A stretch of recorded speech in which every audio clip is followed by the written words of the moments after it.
Сіздің көзқарасыңыз болса. Өте жақсы. Жалпы мынау байлық деген нәрсе, ол көп адамдар ойлайды, бұл менің байлығым деп.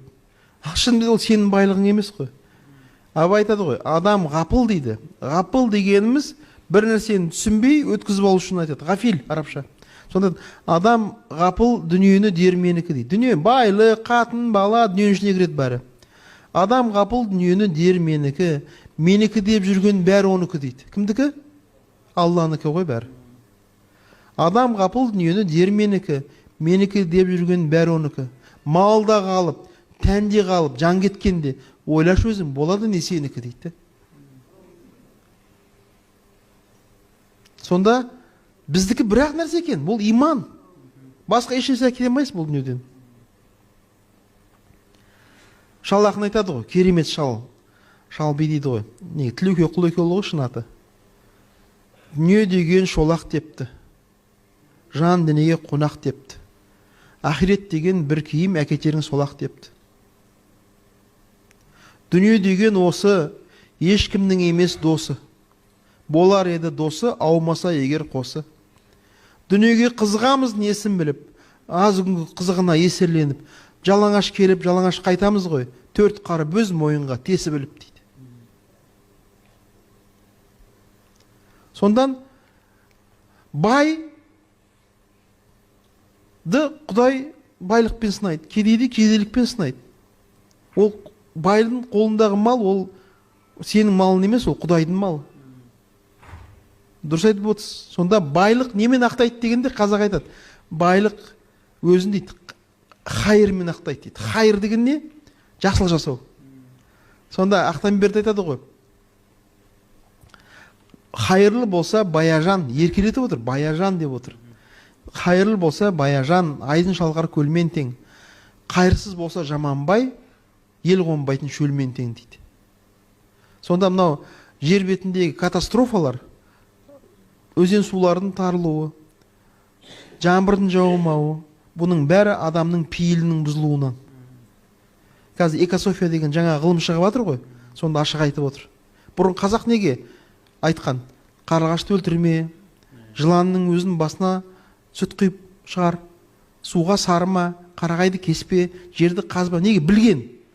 Адамның азғындауы немесе адамның рухани кемелденуі қоршаған ортамен тікелей байланысты. Сонда ақыр заман деген, ғалымдар айтып жатыр, ол ақыр заман деген не дейді? Мысалы, бір елде зина, бұзықтық көбейіп кетсе, жер сілкінісі болады. Катастрофа болады, тайфун болады. Байқайсыздар ма? Баяғы Индонезияда. Иә. Сонан Шәкәрім айтады ғой. Жер білсе адамзаттың бұл қылығын дейді да, жаңа жамандығын, үстінен бәрін төгіп тастар еді дейді. Сол кезде айтқан. Қазір жердің өзі шыдамайды екен ғой мынау жаман энергияға.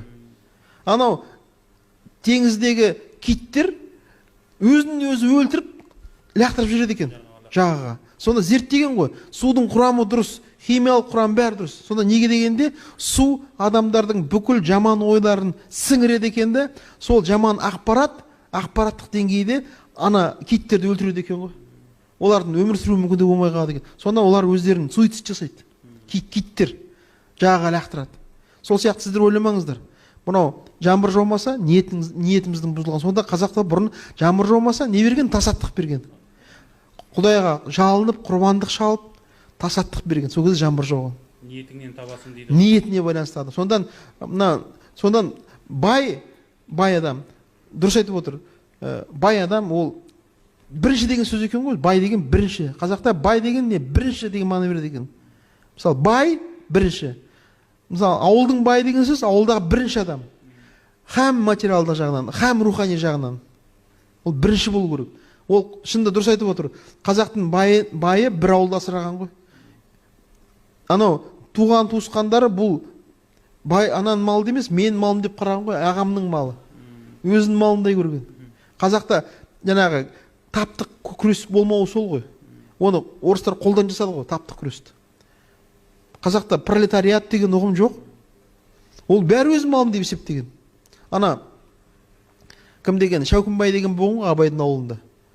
Қызық адам, диуан адам болған екен, қысы жазы далада жатады дейді жаңағы. Ошақты алып тастап, күлдің үстіне жатып, жаңағы тоқымды жабылып ұйықтайды екен. Сол Оспан қайтыс болғаннан кейін Абай әмеңгерлікпен Еркежанды алады, Жидебайға көшеді. Соны Абайдың кісісі көп, күнде мал сойылады. Шәукімбай айтады дейді, мынау атаңа нәлет деп боқтайды дейді Абайды. Басы қазандай бүкіл малын сойып бітіретін болды. Ең құрмаса балтаны да қайрап бермейді деп айтады дейді.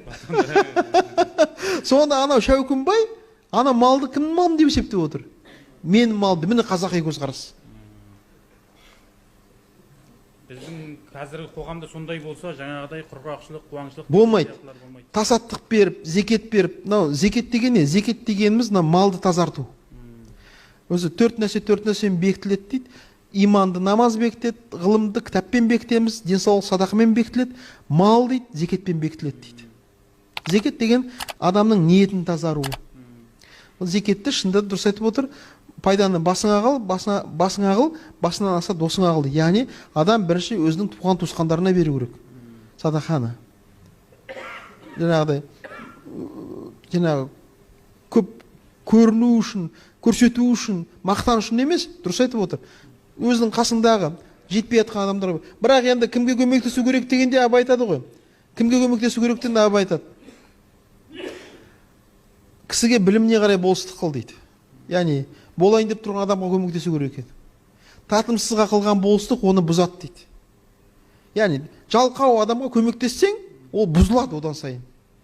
Кімге көмектесу керек? Өзі болайын деп тұрған адамға көмектесу керек. Міне, талантты, дарынды, бірақ ақшасы жоқ. Сонда қазақ айтады, жақсыға жақсылық қылсан, есінен кетпейді, жаманға жақсылық қылсан, есігінен кетпейді дейді. Ол масылдыққа да тәрбиелейді. Масылдыққа тәрбиелейді. Сондан кімге көмектесу керек? Оны да білу керек.